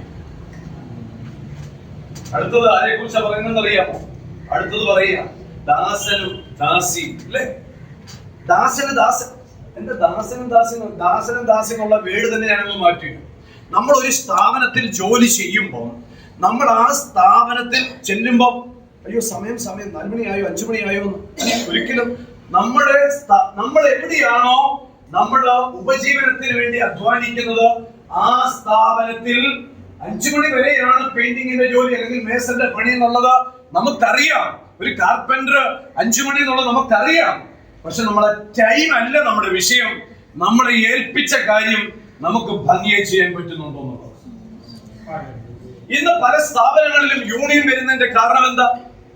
പല സ്ഥാപനങ്ങളിലും അല്ലെ, പല ഡിവിഷനിൽ ഓരോ പാർട്ടിയുടെ പേരിലുള്ള പല സംഘടനകൾ രൂപപ്പെടുന്നത് എന്തുകൊണ്ട്? സ്വന്തം ജോലിയിൽ ഒരു ആത്മാർത്ഥത അവനവൻ കാണിക്കാത്തത് കൊണ്ടാണ്. അതിന്റെ അർത്ഥം ജോലി ചെയ്യാതെ എന്ത് ചെയ്യാം? ഇതല്ലേ ഇന്ന് കേരളത്തിൽ ബംഗാളികളും അല്ലാത്തവരും ഓടിഞ്ഞു വന്നിട്ട് ഇപ്പൊ അവരെ തട്ടിമുട്ടി നമുക്ക് നടക്കാൻ. ഇവിടെ ഉള്ളത് മുഴുവനും എങ്ങനെയായിപ്പോയി? മടിയന്മാരും അല്ലേ, ചുമ്മാ ഒരു പണിയും ചെയ്യാതെ പൈസ കിട്ടാൻ വേണ്ടി വെയിറ്റ് ചെയ്യുന്നത്. ബംഗാളികൾ ഇവിടെ വന്നിട്ട് അവിടെ നാട്ടിൽ പോയി അവൻ 5-6 നില വീട് വെക്കുക. ഇവിടെ നമുക്ക് മടിയാണ്. മലയാളികൾ ഇവിടുന്ന് ഒരു മടിയില്ലാതെ അമേരിക്കയിൽ ചെന്നിട്ട് 3 പാർട്ട് ടൈം ജോലി ചെയ്യുന്നവരെ എനിക്കറിയാം. പെട്രോൾ ബങ്കിൽ 4 മണിക്കൂർ, ഒരു വീട്ടിൽ ചെടി നനയ്ക്കാൻ 1 മണിക്കൂർ, വേറൊരു സ്ഥാപനത്തിൽ തുടയ്ക്കാനും ക്ലീൻ ചെയ്യാനും 3 ആണുങ്ങളെ ഈ കറുകച്ചാലുള്ളവരെ എനിക്കറിയാം. ഒരു മടിയില്ല. ഇവിടെ വന്നിട്ട് കൂളിംഗ് ഗ്ലാസ് ഒക്കെ വെച്ചാൽ നടക്കുന്നത്. ആ പൈസ ഉള്ളത് കൊണ്ടാണ്, അഹങ്കരിച്ചല്ല. അവരെ അതുപോലെ അവിടെ പോയി അധ്വാനിക്കുന്നുണ്ട്. നമുക്കിവിടെ പറ്റുന്നില്ല. അതിന് പകരം മറ്റുള്ള അയൽ സംസ്ഥാനക്കാർ ഇവിടെ വന്നിട്ട് എന്നിട്ട് നമ്മളിപ്പോ പറയുക അവരെ എങ്ങനെ ഓടിക്കണം, അവരെ തുരത്തണമെന്നാ പറയുന്നത്. എന്നിട്ട് നമ്മൾ പിന്നെ ഇവിടെ വഴിയന്മാരായിട്ടിരിക്കും. ദാസനും ദാസിക്കും എന്ന് പറഞ്ഞാൽ നമ്മളൊരു പ്രസ്ഥാനത്തിൽ നാം ജോലി ചെയ്യുന്നവരാണെങ്കിൽ ആ ജോലിയോട് നമ്മൾ എന്ത് ചെയ്യണം? കൂറ് കാണിക്കണം. എന്ന് പറഞ്ഞേ, കൂറ് കാണിക്കണം, നന്ദി കാണിക്കണം. നമുക്ക് ആഹാരം തരുന്നത് പൊതുജനം അല്ലേ? അതൊരു സ്ഥലത്തൂടെ കയറി ഇറങ്ങി നമ്മുടെ ഭാഗത്തൂടെ വരുന്നതേ ഉള്ളൂ. പക്ഷെ നമ്മൾ എപ്പോഴും ഓർത്തോണം, നമ്മളെ ഒരു സ്ഥാനത്ത് ആക്കിയിട്ടുണ്ടെങ്കിൽ, ഒരു ജോലിയിൽ നമ്മളെ ചിലപ്പോ ഈ ജോലി സ്ഥലത്ത് നമുക്ക് പ്രൊമോഷനൊക്കെ കിട്ടും, സ്ഥാനങ്ങളൊക്കെ കിട്ടും, മാനങ്ങളൊക്കെ കിട്ടും, ബഹുമതികളും ആദരവും ഒക്കെ കിട്ടും. പക്ഷെ അവിടെ ഒന്നും നാം നമ്മെ മറന്ന് ഒന്നിനും പോയേക്കരുത്. നമുക്കൊരു ഉത്തരവാദിത്വമുണ്ട്. ഭാര്യയ്ക്ക് ഭാര്യയുടെ ഉത്തരവാദിത്വം, ഭർത്താവിന് ഭർത്താവിന്റെ ഉത്തരവാദിത്വം, മക്കൾക്കാണായാലും പെണ്ണായാലും അവർക്ക് അവരുടേതായ ഉത്തരവാദിത്വം, ദാസനും ദാസിക്കും അതിൻ്റെതായ ഉത്തരവാദിത്വം, യജമാനും ഉടമസ്ഥന്മാർക്കും അതിൻ്റെതായ ഉത്തരവാദിത്വ മനോഭാവം ഉണ്ട്. അതുകൊണ്ട് കർത്താവിലും അവന്റെ അമിത ബലം. ഇത് ശരിയാക്കിയിട്ട് മതി. ഇത് നമ്മുടെ കയ്യിൽ ഏൽപ്പിച്ച കുറെ കാര്യങ്ങളുണ്ട്. ഭർത്താക്കന്മാർക്കും ഭാര്യമാർക്കും മക്കൾക്കും ദാസന്മാർക്കും യജമാനന്മാർക്കും ഒക്കെ ഏൽപ്പിച്ചിരിക്കുന്ന കുറെ ഉത്തരവാദിത്വമുണ്ട്. പക്ഷേ പൗലോസ് പഠിപ്പിക്കുക, ഈ കാര്യങ്ങളെല്ലാം പറഞ്ഞ് മനസ്സിലാക്കി കഴിഞ്ഞിട്ട് പറയുക, ഒടുവിൽ അവസാനം എനിക്ക് നിങ്ങളോട് പറയാൻ ഒറ്റ കാര്യമേ ഉള്ളൂ, കർത്താവിലും അവന്റെ അമിത ബലത്തിലും. അങ്ങനെയല്ലേ പറയുന്നത്? Mighty power. ഈ അമിത ബലത്തിലും നിങ്ങൾ എന്ത് ചെയ്യണം? ശക്തിപ്പെടണം. എന്ത് ഭയങ്കരമല്ലേ? അടുത്ത കാര്യം വ്യക്തമായി ദൈവം നമ്മളെ ഓർമ്മിപ്പിക്കുന്നു. 2 കൊരിന്ത്യർ ലേഖനം 4-ാം അധ്യായം അതിന്റെ 7-ാമത്തെ വാക്യം. 2 കൊരിന്ത്യർ ലേഖനം 4-ാം അധ്യായം അതിന്റെ 7-ാമത്തെ വാക്യം വായിക്കാമോ? എങ്കിലും ഈ അത്യന്ത ശക്തി ഞങ്ങളുടെ സ്വന്തമെന്നല്ല. എന്തോ പറഞ്ഞത് ഇവിടെ? ഈ അത്യന്ത. അപ്പൊ മുമ്പേ നമ്മൾ വായിച്ച എന്തുവായിരുന്നു? അമിതബലം, മൈറ്റി പവർ. ഇവിടെ പറയുന്ന അത്യന്ത ശക്തി എന്ന് പറയുന്നത് എക്സലൻസി പവർ എന്ന് പറയുന്നത്. എക്സലൻസി പവർ അല്ലേ? അത്യന്ത ശക്തി. ശരിക്കും പറഞ്ഞ ഈ അത്യന്ത ശക്തി എവിടെ ഉണ്ട്? നമ്മൾ പറയും എക്സലൻസി പവർ, അത്യന്ത ശക്തി. ഇത് ഉള്ളിലുണ്ട് എന്നുള്ള കാര്യം മറക്കരുത്. ഈ എക്സലൻസി പവർ, ഈ അത്യന്ത ശക്തിയെ നമ്മൾ പ്രയോജനപ്പെടുത്താനും നമ്മൾ പറഞ്ഞു വന്നത്, ഈ എക്സലൻസി പവർ ദൈവം നമ്മുടെ ഉള്ളിൽ തന്നിട്ടുണ്ടെന്ന് ബോധവും ആ പവറിനെ നമ്മൾ എന്ത് ചെയ്യണം? പ്രയോജനപ്പെടുത്തി സാത്താന്റെ തന്ത്രങ്ങളിൽ നിന്ന് ജനങ്ങളെ വിടുവിക്കുവാൻ ഉപയോഗിച്ചുകൊണ്ട് നമുക്ക് മുമ്പോട്ട് പോകാൻ പറ്റണം ദൈവരാജ്യത്തിന് വേണ്ടി. ഹല്ലേലൂയ. ഇവിടെ പറയുകയാണ് അത്യന്ത ശക്തി. ഇത് എന്തിനാണ് ഈ എക്സലൻസി ശക്തി അല്ലെങ്കിൽ എക്സലൻസി പവർ? എന്തിനു വേണ്ടിയാ? യേശു ക്രിസ്തുവിന്റെ പരിജ്ഞാനത്തിൽ, അതായത് യേശുവിനെ കുറിച്ചുള്ള പൂർണ്ണ അറിവിൽ ജീവിക്കാൻ വേണ്ടിയാ ഈ അത്യന്ത ശക്തിയെ നമ്മുടെ ഉള്ളിൽ ദൈവം പകർന്നു തന്നിരിക്കുന്നത്. ഹല്ലേലൂയ. നിസ്സാരമായി എടുക്കരുത് കേട്ടോ ദൈവമക്കളെ, നിസ്സാരമായി എടുക്കരുത്. 2 കൊരിന്ത്യർ ലേഖനം ഒന്ന് വായിച്ചേ, 5-ാം അധ്യായം 9-ാമത്തെ വാക്യം. പൗലോസ് പറയുന്നത്, ഒരു വലിയ മർമ്മം പറയും. എന്താണെന്നറിയാമോ? ഈ ക്രിസ്തു പരിജ്ഞാനത്തിലുള്ള വെളിപ്പാട് ഇവിടെ പൗലോസ് പറയുന്നത് 2 കൊരിന്ത്യർ ലേഖനം 5-ാം അധ്യായം അതിന്റെ 9-ാമത്തെ വാക്യം വായിച്ചേ. അതുകൊണ്ട് ഇവിടെ പൗലോസ് പറയുക, അതുകൊണ്ട് ഏതാ ഈ ക്രിസ്തുവിന്റെ പരിജ്ഞാനത്തിൽ ഞാൻ ആയിരിക്കുന്നിടത്തോളം, ഈ എക്സലൻസി പവർ എന്റെ മേൽ ഉള്ളിടത്തോളം പറയുകയാണ്. എന്താ പറഞ്ഞിരിക്കുന്നത്? അതുകൊണ്ട് ശരീരത്തിൽ വസിച്ചാലും, ഞാൻ ശരീരത്തിൽ വസിച്ചാലും, ശരീരം വിട്ടാലും, ഈ ശരീരം വിട്ടാലും, ഞങ്ങൾ അവനെ കേട്ടോളൂ, ഒന്നുകൂടെ പറയാമോ? ഞാൻ ഈ ശരീരത്തിൽ ജീവിച്ചാലും, ഒന്ന് പറഞ്ഞേ, ജീവിച്ചാലും ഈ ശരീരം വിട്ടാലും. അതിന്റെ അർത്ഥം മരിച്ചാലും എന്നല്ലേ?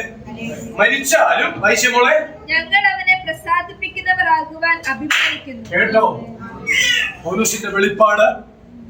ഞങ്ങൾ ആരെ പ്രസാദിപ്പിക്കുന്നവരാ? മനുഷ്യനെ അല്ല കേട്ടോ.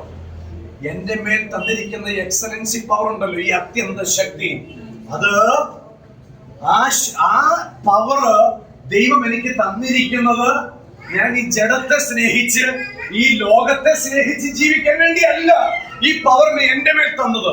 ഞാൻ ഇവിടെ ജീവിക്കുന്നെങ്കിലും, ഞാൻ മരിക്കുന്നെങ്കിലും, ഞാൻ ജീവിക്കുന്നത് എന്റെ യേശുവിനെ പ്രസാദിപ്പിക്കാൻ.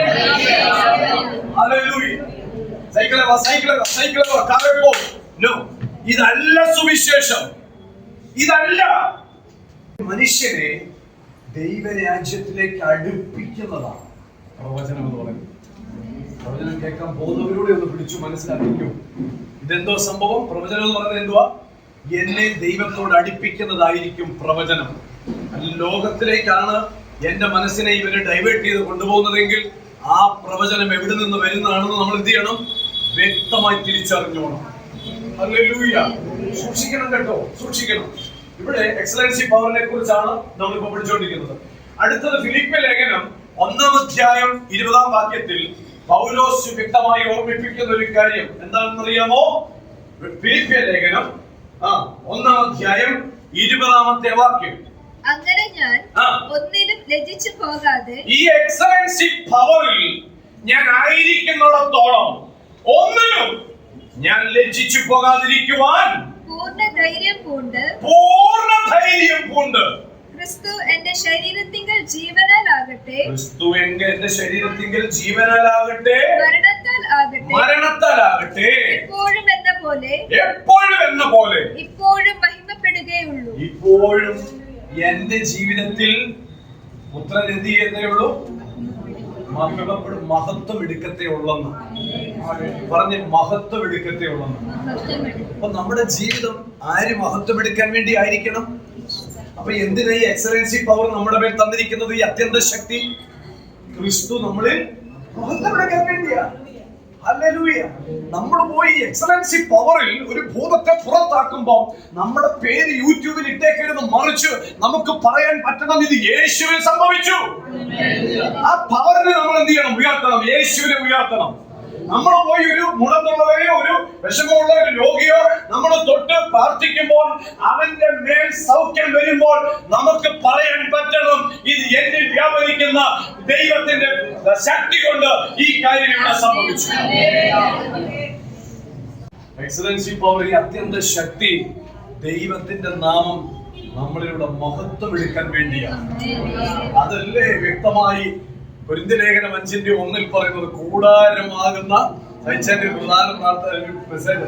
കൂടാരമാകുന്ന ഈ ഭൗമഭവനം അഴിഞ്ഞു പോയാൽ കൈപ്പണിയല്ലാത്ത നല്ലൊരു വീട് ഞങ്ങൾക്ക് വേണ്ടി സ്വർഗത്തിലുണ്ടെന്ന് ഞങ്ങൾ അഭിമാനിക്കുന്നു. അതാ ഞങ്ങളുടെ ജീവിതം എന്ന് പറയുന്നത്. ഹല്ലേലൂയ. ഞാൻ എന്റെ ദൈവത്തെ മഹത്വപ്പെടുത്തുകയാണ്. 1 യോഹന്നാൻ 2:28. 1 യോഹന്നാൻ 2:28. ഹല്ലേലൂയ. ഇനിയും കുഞ്ഞുങ്ങളെ, അവൻ പ്രത്യക്ഷനാകുമ്പോൾ നാം അവന്റെ സന്നിധിയിൽ ലജ്ജിച്ചു പോകാതെ അവന്റെ പ്രത്യക്ഷതയിൽ നമുക്ക് ധൈര്യം ഉണ്ടാകേണ്ടതിന് അവനിൽ വസിപ്പിക്കും. എവിടെ വസിക്കണം? നമുക്കിപ്പോ എന്നെ സംബന്ധിച്ച് ആരെങ്കിലും ആഹാരം ഉണ്ടാക്കി തന്നത് എനിക്ക് കഴിക്കാൻ പറ്റത്തുള്ളൂ, എനിക്ക് ജീവിക്കാൻ പറ്റത്തുള്ളൂ. വൈകി കിടക്കുന്ന ഒരു കുഞ്ഞിന് ആരാഹാരം ഉണ്ടാക്കി കൊടുക്കണം? അമ്മയുടെ ശരീരത്തിൽ നിന്ന് കിട്ടും അല്ലേ? ആണോ ഇല്ലയോ? ഉറങ്ങുന്ന ഒരു സ്വതന്ത്രം പറ. ഇവിടെ പറയുക, വയറ്റിനകത്തിരിക്കുന്ന ഒരു കുഞ്ഞ്, ആ കുഞ്ഞിന് ഒന്നും അറിയണ്ട അവന്റെ വളർച്ചയ്ക്ക് വേണ്ടി അല്ലേ? അറിയണം. അവന്റെ ആഹാരം എവിടെ നിന്നാ വരുന്നത്? ഇതുപോലെ ദൈവത്തിൽ വസിക്കുന്ന നമ്മുടെ ലൈഫിലും ദൈവം ചെയ്യുന്നു. ഇവിടെ കിട്ടുന്നുണ്ടോ? കിട്ടുന്നുണ്ടോ? അകത്ത് കിടക്കുന്ന കുഞ്ഞിന്റെ കൈ വളരുന്നതും കാല് വളരുന്നതും ആരും ഒന്നും ചെയ്തിട്ടല്ല. ആ അമ്മയുടെ ശരീരത്തിൽ നിന്ന് വരുന്ന ഊർജ്ജം, അല്ലെങ്കിൽ ആ പ്രോട്ടീൻസും വൈറ്റമിൻസും മിനറൽസും ഒക്കെയാണ് ആ കുഞ്ഞിനെ രൂപപ്പെടുത്തിക്കൊണ്ടിരിക്കുന്നത്. ഇതുപോലെയാണ് ദൈവമക്കളെ നാം ഓരോരുത്തരും കർത്താവിന്റെ കയ്യിലിരിക്കുന്നത്. നമുക്ക് വേണ്ട പവറും പ്രോട്ടീനും മിനറൽസും ഒക്കെ ഈ കർത്താവ് തന്റെ മക്കളായി നമുക്ക് അറിഞ്ഞുകൊണ്ട് തന്നുകൊണ്ടിരിക്കും. ഇതിനാണെന്നറിയാമോ ഇത് അറിഞ്ഞുകൊണ്ട് ദൈവം നമുക്ക് തരുന്നത്? നമ്മളിൽ കൂടി പുത്രനായ യേശുവിന്റെ നാമം മഹത്വീകരിക്കാൻ. ഹല്ലേലൂയ. ദൈവമക്കളെ, നമ്മൾ ചോദിക്കാതെ നമുക്ക് തന്നിരിക്കുന്ന ഒരു മഹനീയ സമ്മാനമാണ് ഈ എക്സലൻസി പവർ. ദൈവം നമ്മൾ ചോദിക്കാതെ ദൈവം നമുക്ക് തന്നിരിക്കുന്ന സമ്മാനമാണ് ഈ മൈറ്റി പവർ. ഹല്ലേലൂയ. ദൈവമക്കളെ, അങ്ങനെയാണെങ്കിൽ നാം മറന്നു പോകരുത് നമ്മുടെ മേൽ വ്യാപരിക്കുന്ന ശക്തി എന്താണെന്നുള്ളത്. മൂന്നാമത്തെ കാര്യത്തിലേക്ക് ഞാൻ വരാം. അപ്പോസ്തലപ്രവൃത്തി 1-ാം അധ്യായം 8-ാമത്തെ വാക്യം എന്താ പറയുന്നത്? നിങ്ങൾ ശക്തി ലഭിച്ചിട്ട് യെരൂശലേമിലും യഹൂദയിൽ എല്ലായിടത്തും എന്ത് ലഭിച്ചിട്ട്? അത്രേ ഉള്ളൂ, ശക്തി. അപ്പൊ ഈ ശക്തി നമ്മുടെ മേൽ തന്നിരിക്കുന്ന എന്തിനു വേണ്ടിയാ? യെരൂശലേമിലും യഹൂദയിൽ എല്ലായിടത്തും ശമരിയിലും ഭൂമിയുടെ അറ്റത്തോളം എന്റെ. പറ്റുന്നുണ്ടോ നമുക്ക്? എത്ര പേർക്ക് പറ്റുന്നുണ്ട്? എത്ര പേർക്ക് പറ്റുന്നുണ്ട്? ഹല്ലേലൂയ. ദൈവത്തിന്റെ ശക്തി പ്രാപിച്ചിട്ട് വീട്ടിൽ എന്ന് വരുന്നാൽ മതിയോ? ജോലിക്ക് പോകണം വേണ്ടെന്നല്ല, വീട്ടിലെ കാര്യങ്ങൾ നോക്കേണ്ടതല്ല. പക്ഷെ ആ കൂട്ടത്തിൽ നമ്മൾ ഏൽപ്പിച്ച കുറച്ച് ദൗത്യങ്ങൾ, ഉത്തരവാദിത്വം ഉണ്ടെന്ന് നിങ്ങൾ എന്ത് ചെയ്യണം? ഒന്ന് ചിന്തിക്കണം. എന്താ ഉത്തരവാദിത്വം? നിങ്ങൾ ശക്തി ലഭിച്ചിട്ട് അത് കിട്ടിയിട്ടുണ്ടോ ഇല്ലയോ? അത് ഉപവാസം ഇരുന്നാലേ കിട്ടത്തുള്ളൂ. ഉപവാസം ഇരിക്കുന്ന ഈ ശക്തി നമ്മൾ ഒന്നുകൂടെ എന്ത് ചെയ്യാനായിട്ടാ? ബലപ്പെടുത്താൻ വേണ്ടിയാ, ശക്തിപ്പെടുത്താൻ വേണ്ടിയാ. ഈ തന്നിരിക്കുന്നതിനെ കൊണ്ട് നമ്മൾ എന്ത് ചെയ്യണം? പോണം. ഹല്ലേലൂയ. ഞാൻ നിങ്ങൾ ഇറങ്ങുമ്പോ മുടന്തന്മാര് ശിഷ്യന്മാര് പറഞ്ഞ എഴുന്നേക്കുന്നത് കാണാം. ഈ നമ്മൾ അതിനുവേണ്ടി ഇറങ്ങുമ്പോൾ അത്ഭുതങ്ങളും മലയാളങ്ങളും നടക്കുന്നത് നമുക്ക് കാണാൻ പറ്റും, അത് നമുക്ക് അനുഭവിക്കാൻ പറ്റും. നിങ്ങൾ ശക്തി ലഭിച്ചിട്ട് യെരൂശലേമിലും യഹൂദയിലും എല്ലായിടത്തും ശമരിയിലും ഭൂമിയുടെ അറ്റത്തോളം എന്റെ സാക്ഷി. ഹല്ലേലൂയ. ഈ ഒരു ശുശ്രൂഷ ദൈവം നമ്മളെ ഫലമേൽപ്പിച്ചിട്ടുണ്ട്. സുവിശേഷം അറിയിക്കാനുള്ള പവർ. റോമാലേഖനം 10-ാം അധ്യായം 7-ാമത്തെ വാക്യം. ക്രിസ്തുവിനെ മരിച്ചവരുടെ ഇടയിൽ നിന്ന് കയറ്റണമെന്ന് വിചാരിച്ച് ആ പാതാളത്തിൽ ഇറങ്ങും എന്നോ നിന്റെ ഹൃദയത്തിൽ പറയരുത്. മതി, ഒന്നുകൂടെ തുടക്കം വായിച്ചേ. ക്രിസ്തുവിനെ മരിച്ചവരുടെ ഇടയിൽ നിന്ന് കയറ്റണമെന്ന് വിചാരിച്ച് ആര് പാതാളത്തിൽ. വേറെ ഒരു വാക്യം കൂടെ ഉണ്ട്, ഞാൻ എന്റെ റെഫറൻസ് ഞാൻ ഓർക്കുന്നില്ല. ക്രിസ്തുവിനെ മരിച്ചവരുടെ ഇടയിൽ നിന്ന് ഉയർപ്പിച്ചവന്റെ ആത്മാവ്. അത് ആ വാക്യം അറിയാവോ? ഓർക്കുന്നുണ്ടോ? ക്രിസ്തുവിനെ മരിച്ചവരുടെ ഇടയിൽ നിന്ന്. ഓക്കെ, എടുക്കണ്ട. അപ്പൊ ക്രിസ്തുവിനെ മരിച്ചവരുടെ ഇടയിൽ നിന്ന് ഉയർപ്പിച്ചവന്റെ ആത്മാവ് എന്ന് പറഞ്ഞാൽ മരണത്തെ ജയിപ്പിക്കുക, അല്ലെങ്കിൽ മരിച്ചു കിടക്കുന്നതിനെ ജീവിപ്പിക്കാനുള്ള പവർ ആരുടെ മേലുണ്ടെന്ന് അറിയാമോ? എക്സലന്റ് പവർ നമ്മുടെ കയ്യിൽ ദൈവം തന്നിട്ടുണ്ട്. ഇത് നിങ്ങൾ വിശ്വസിക്കുന്നുണ്ടോ? ചുമ്മാ ചാടി മറിഞ്ഞിട്ട് നമ്മൾ പോകരുത്. നമ്മുടെ മേൽ വ്യാപരിക്കുന്ന ഈ ശക്തിയുടെ ഓരോ പൊസിഷനും അല്ലെങ്കിൽ സ്ഥാനവും നമ്മൾ തിരിച്ചറിയണം. മരിച്ചവരെ എഴുന്നേൽപ്പിക്കാനുള്ള പവർ. ഇത് ആരുടെ മേലുള്ളത്? പാസ്റ്റർമാരുടെ മേലല്ലെന്നേ, എല്ലാവരുടെ മേലും. പറഞ്ഞേ, എന്റെ മേലും ഈ ആത്മാവുണ്ടെന്ന് പറ, ഈ ശക്തി ഉണ്ടെന്ന് പറ. എന്റെ മേലും ഈ ശക്തിയെ ദൈവം അയച്ചിട്ടുണ്ട്. അത് നമ്മൾ വിശ്വസിച്ചിട്ടേ ഇത് പോകാവുള്ളൂ.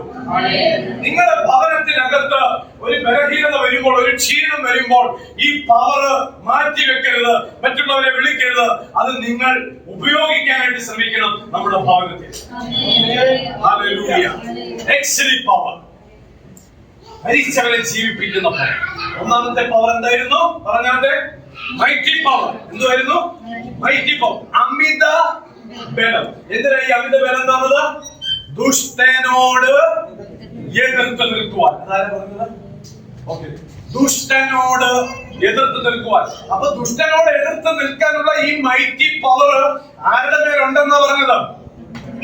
പറഞ്ഞേ, ഒന്ന് നന്നായിട്ടൊന്ന് പറഞ്ഞു, എന്റെ മേലുണ്ട്. ഇത് പൗലോസ് ദൈവസഭയാകുന്ന നമ്മളെ പഠിപ്പിക്കുക, ഇത് നമ്മുടെ മേലുണ്ട്. നമുക്കൊരു ഉത്തരവാദിത്വവും ആ കൂട്ടത്തിൽ തന്നെയുണ്ട്. രണ്ടാമത് പറയുക, എക്സലൻസി പവർ, അത്യന്ത ശക്തി. എന്തിനായി അത്യന്ത ശക്തി നമ്മുടെ മേൽ തന്നിരിക്കുന്നത്? ക്രിസ്തുവിന്റെ പരിജ്ഞാനത്തിൽ ഈ ഭൂമിയിൽ ജീവിക്കാൻ വേണ്ടി. ഹല്ലേലൂയ. ക്രിസ്തു പരിജ്ഞാനത്തിൽ. അടുത്തത് പവർ, ശക്തി. എന്താ? സുവിശേഷം അറിയിക്കാനുള്ള, യേശുവിനെ പ്രസംഗിക്കാനുള്ള പവർ നമ്മുടെ മേൽ തന്നിരിക്കുക. അവസാനം ഓർമ്മിപ്പിക്കുന്നു, മരിച്ചവരെ എഴുന്നേൽപ്പിക്കാനുള്ള എക്സലന്റ് പവർ നമ്മുടെ മേൽ തന്നിരിക്കുന്നു. മരിച്ചവരെ ജീവിപ്പിക്കുന്ന ദൈവത്തിന്റെ ശക്തി. അതെന്തിനു വേണ്ടിയാ? ചത്തുകിടക്കുന്ന, ജാതികളായി കിടക്കുന്ന, ഇരുട്ടിന്റെ രാജ്യത്തിൽ കിടക്കുന്നവരെ ദൈവരാജ്യത്തിലേക്ക്, ജീവന്റെ രാജ്യത്തിലേക്ക് കൊണ്ടുവരുവാൻ ദൈവം നമ്മളെ ആക്കി വെച്ചിരിക്കുന്ന ശക്തിയാണ്. ഈ പവറിൽ വേണം നമ്മൾ ക്രിസ്തീയ ജീവിതം അനുഭവമാക്കാൻ, ജീവിക്കാൻ. സന്തോഷമാണോ? സന്തോഷമാണോ? ഹല്ലേലൂയ. നമ്മള് ഇടയ്ക്കിടയ്ക്ക് പറയണം, പരിശുദ്ധാത്മാവേ ശക്തി പകർന്നു. ആദ്യ നൂറ്റാണ്ടിലെ ശിഷ്യന്മാർ ഇറങ്ങിപ്പോയപ്പോൾ അവർ പോയ വഴിയിൽ അത്ഭുതങ്ങൾ നടന്നു, അല്ലേ? അവർ ഇറങ്ങി ഓടിയ വഴികളിലൊക്കെ വിടുതലുകൾ സംഭവിക്കുന്നത് നമ്മൾ കണ്ടു. ഇത് നമ്മൾ പോകുമ്പോഴും സംഭവിക്കണം. അതാ ക്രിസ്തീയ ജീവിതം. അല്ലാതെ എല്ലാ ദിവസവും വന്ന് ഒരു കസേര മാത്രം തിരഞ്ഞെടുത്ത് ഞാൻ ഇവിടെ ഇരിക്കുന്നുള്ളൂ എന്ന് പറഞ്ഞ് അവിടെ ഇരുന്നിട്ട് എഴുന്നേറ്റ് പോകുന്ന പരിപാടി അല്ല ആത്മീയ ജീവിതം. ഹല്ലേലൂയ. അടുത്ത ആഴ്ച തൊട്ട് സീറ്റൊക്കെ ഒന്ന് മാറി മാറി ഇരിക്കണം കേട്ടോ. നമ്മൾ ഏൽപ്പിച്ച പല ഉത്തരവാദിത്തങ്ങളുണ്ട്. അത് പൂർണ്ണമായി ചെയ്യുവാൻ വിധേയപ്പെട്ട് കർത്താവിന് വേണ്ടി നിൽപ്പാൻ സ്വർഗീയ ദൈവം നമുക്ക് കൃപ തരട്ടെ. എഫേസ്യ ലേഖനം 1-ാം അധ്യായം അതിന്റെ 19-ാമത്തെ വാക്യം. 1:19 ഒന്നുകൂടെ വായിക്കാമോ? ഹല്ലേലൂയ. 1:19 വാക്യം. വിശ്വസിക്കുന്ന നമുക്ക് വേണ്ടി വ്യാപരിക്കുന്ന എന്ത് ചെയ്യണം? ഈ ശക്തികൾ നമ്മുടെ മേൽ ഉണ്ടെന്ന്, ഈ മൈറ്റി പവറും എക്സലൻസി പവറും ഈ നോർമൽ പവറും മരിച്ചവരെ എഴുന്നേൽപ്പിക്കുന്ന പവറും ഒക്കെ ഉണ്ടെന്ന് നമ്മൾ എന്ത് ചെയ്യണം? വിശ്വസിക്കണം. വചനം പൗലോസ് പറയുക, വിശ്വസിക്കുന്ന നമുക്ക് വേണ്ടി വ്യാപരിക്കുന്ന അവന്റെ ശക്തിയുടെ, ഈ ദൈവത്തിന്റെ ശക്തിയുടെ അളവറ്റ വലിപ്പം, അളവില്ല, അളവറ്റ വലിപ്പം ഇന്നതെന്ന് നിങ്ങൾ അറിയേണ്ടതിനും പ്രാർത്ഥിക്കുന്നു. ഈ കാര്യങ്ങളാണെന്ന് നിങ്ങൾ അറിയേണ്ടതിന് ഇവ ഞാൻ നിങ്ങളെ പഠിപ്പിക്കും. ഓരോരുത്തർക്കും ഓരോ ഉത്തരവാദിത്വങ്ങളുണ്ട്. ആ ഉത്തരവാദിത്വങ്ങളൊക്കെ ഭംഗിയായി ചെയ്യും ദൈവരാജ്യത്തിന് വേണ്ടി, ഈ ഭൂമിയിലെ നന്മകൾക്ക് വേണ്ടി. പൗലോസ് പറഞ്ഞൊരു പദമുണ്ട്, ഞാൻ ഈ ശരീരത്തിൽ ജീവിച്ചാലും വിട്ടാലും. പിടികിട്ടുന്നുണ്ടോ? കാരണം നമ്മുടെ ജീവിതം യേശുവിന്റെ നാമത്തെ മഹത്വപ്പെടുത്തുന്നതായിരിക്കും. അതാണ് ക്രിസ്തീയ ജീവിതം. ആ നല്ല അനുഭവം നമ്മുടെ ജീവിതത്തിൽ അനുഭവമാക്കാൻ സ്വർഗീയ ദൈവം നമുക്ക് കൃപ തരട്ടെ. ഒന്നിച്ച് ദൈവസന്നിധി